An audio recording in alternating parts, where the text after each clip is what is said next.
Hey guys, today we are going to attempt to build the perfect Navy SEAL or special operator, right? And this is just from the physical standpoint. The emotional, mental side, that's very prominent part of what people are trying to achieve also. But the first step is developing the physical side, because that physical side is what allows for us to develop the mental side, right? We don't through that practice, and we'll talk about that a little bit, okay? And this is just talking about the physical.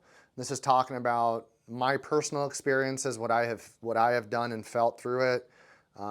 My peers, I've seen peers obviously through the teams and how they kind of did it, and now we get to see younger guys that are still trying to go through it, and we see how they do it successfully, and we start looking at that as a big picture and go, oh, there's some real common threads to this that we see. And we can use some of the information that's out there when you Google something like, what's the average age of a Navy SEAL, or what percentage of Navy SEALs are enlisted, or we're going to get to that. So, because there's some things, okay? First, again, going off of my personal life and guys we've seen and things like that, one of the big things is growing up playing multiple sports and competing in them, right? Not just kind of getting your brown participation ribbon, but see guys that from a young age, 8, 9, 10, even younger, have been playing sports their whole life, specifically multiple sports. There is a real success percentage that's higher than the people that have not, okay? And then for me, I look at myself and go, okay, why was it for me fundamentally just so it made sense. It really going through the pipelines, getting the schools I went through in the selection is like, because I look at my life. I spent my whole life with my left arm basically out in front of me. I was a catcher. What does this look like? Puts me, it wasn't on purpose, but my whole life using this left hand as like a driving force to receive a ball. Again, in wrestling and jiu-jitsu, that was my lead hand. That was my defensive lead hand, my left side. So who knew, right? Like, so for me, like I look at one of the perfect positions to play and work to be in as a catcher. And that's one component of many sports, and there's a couple. The other one I'd say that's equivalent to that because of its high skill and its high concussive nature are like secondary in football, like a free safety, maybe an outside linebacker, things like that, maybe even a running back.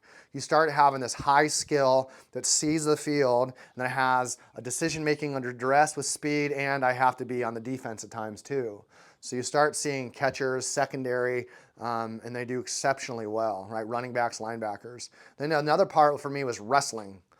Wrestling was this constant strength endurance thing, just way better than running and marathons and things like that. The work that's put into it overall from a cardiovascular standpoint and a strength endurance standpoint for wrestling. You also have jiu-jitsu, and I also throw in that same category gymnastics. So again, high skill, high concussive, almost like a fight. But that fight is oriented around really high skill, wrestling, jiu-jitsu, gymnastics, right? So you paired that. So I had baseball paired with wrestling. Boom, right? Then another part was looking at swimming and water polo. So we need to have some water competence, not just general recreation swimming. We're talking competitive swimming, right? And then you got like swimming with jiu-jitsu tied in. That's like water polo. So you have that very high aerobic skill output of swimming. Now you almost have this combative nature in water polo. So I had swimming, I didn't have water polo. So if I had to build my perfect person, because I was pretty high skill at swimming, I'd have been like, well, maybe water polo might have given me more of an advantage, but they both are so uniquely good for developing that perfect, soldier, that perfect SEAL, that perfect ranger, whatever you want to call it, is a combination of those. The athletes that we see do by far, without question, the worst. And this is kind of not really in order, but they're all just really terrible. People that just run all the time. People that just cross-country athletes. It's all they've done. That's all they do. Recreation or even sport, even high sport. Very competitive cross-country athletes do terrible, right, at this because they're so weak. They're so strength weak, not weak in other measurements, but they just don't handle the load at all very well, and they're usually too small. Marathoners, same problem but amplified, even weaker, right? We have a huge aerobic base, which has a very low strength base relatively, right? And then even worse are our triathletes and our ultra marathoners, even worse, right? So as we get to a more extreme we get lesser value and quality of that athlete. And the same thing is like strongmen. Strongmen don't do well at all in buds. Bodybuilders don't do well at all at buds. Powerlifters don't do well at all at buds. In the same way, bud students don't do good in powerlifting, strongman, or bodybuilding. They are not interchangeable in any way. And that's what we see. People that are real strong and they work on that strength constantly, we know that they have a massive aerobic weakness and probably a big anaerobic strength weakness as well. They probably do, or strength endurance. So any of those real extremes, marathons, triathlons, strongman, bodybuilders, those are extremes. They don't do well at all. They don't transfer well at all, either way, like I said. People that grew up doing single sports their whole life, baseball, track, whatever it might be, tennis, they do crew, doing that single sport their whole life. They were probably pretty decent at that sport, but that transfer into this dynamic, basically decathlete world of selection, they do not do well at all at it at all, okay? And then the same thing, we could say the single sport athlete also falls into CrossFit. CrossFit does amazing at CrossFit. CrossFit does terrible at every other sport. It does terrible. The transference is terrible, okay? And it's very, very terrible and obvious on the bud side or the SF side, whatever it might be. It's like, oh, you're missing an entirely energy system and you're missing a whole lot of skill acquisition with CrossFit, which is why it doesn't transfer well at all, okay?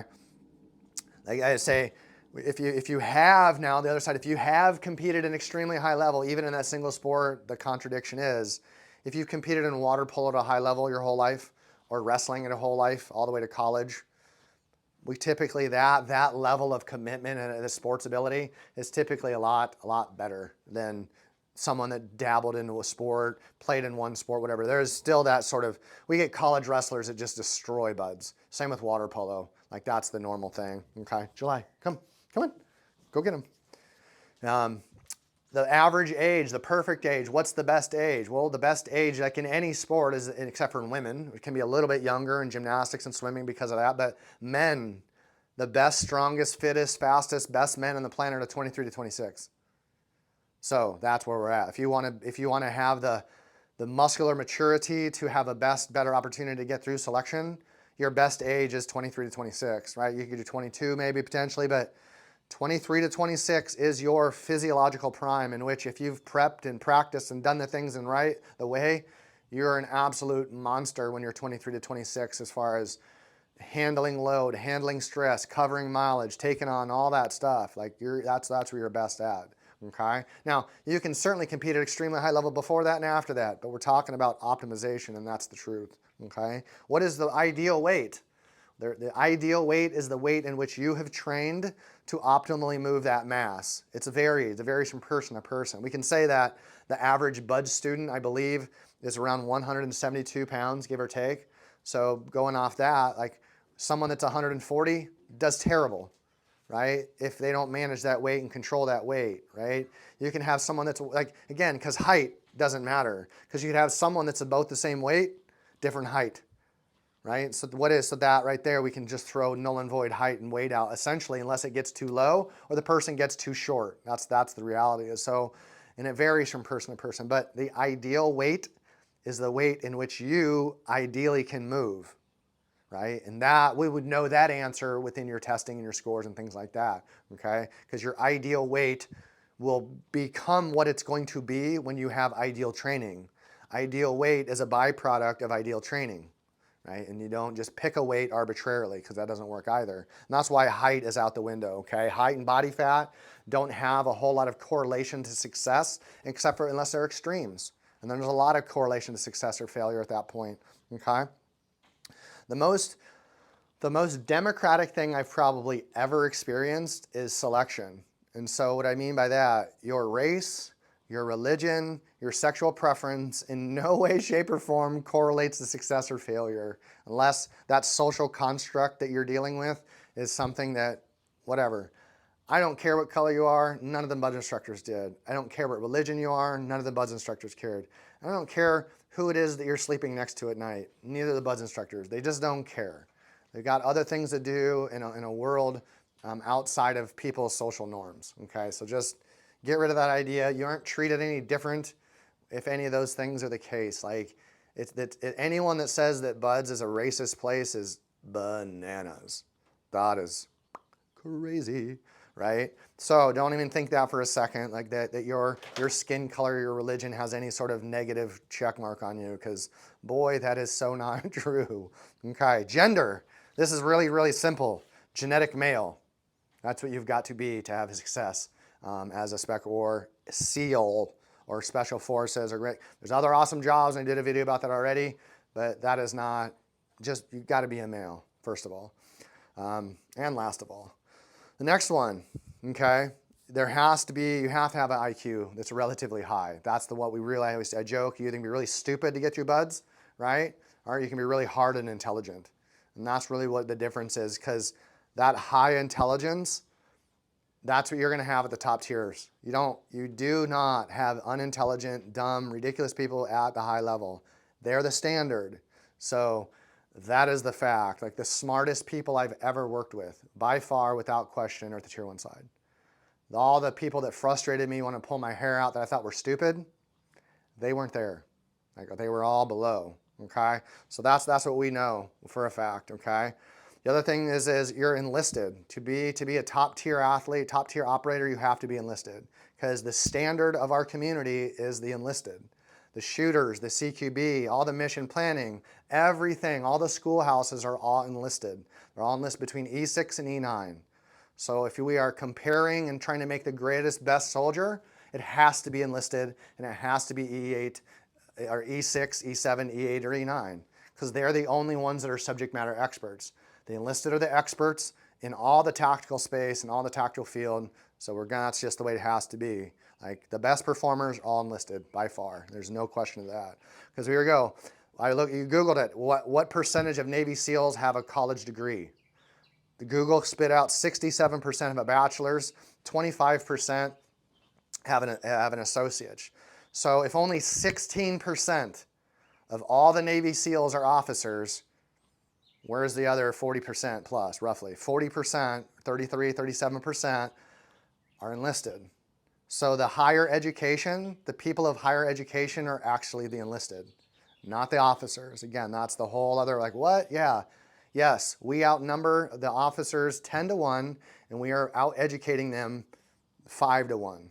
So that's the truth. That's the reality. So to be a top tier performer, you don't have to have a degree at all. But I'm saying when I was at that level, and all the enlisted, all the officers together, the vast, vast majority of us had a degree. Do I think that school is the byproduct? No. I think that it's that maturity. It's that 23 to 26. It's that point of maturation we did that gets us into the community just a little bit later. And then we do that because we were trying to figure shit out in the civilian world. And that's what ends up happening. That's why so many people that were at Red Squad with me were Division I athletes, enlisted. Like, there is just a plethora of us. And so it's like, oh, it makes sense, right? Like, it'll be higher education, higher motivation, all that sort of stuff.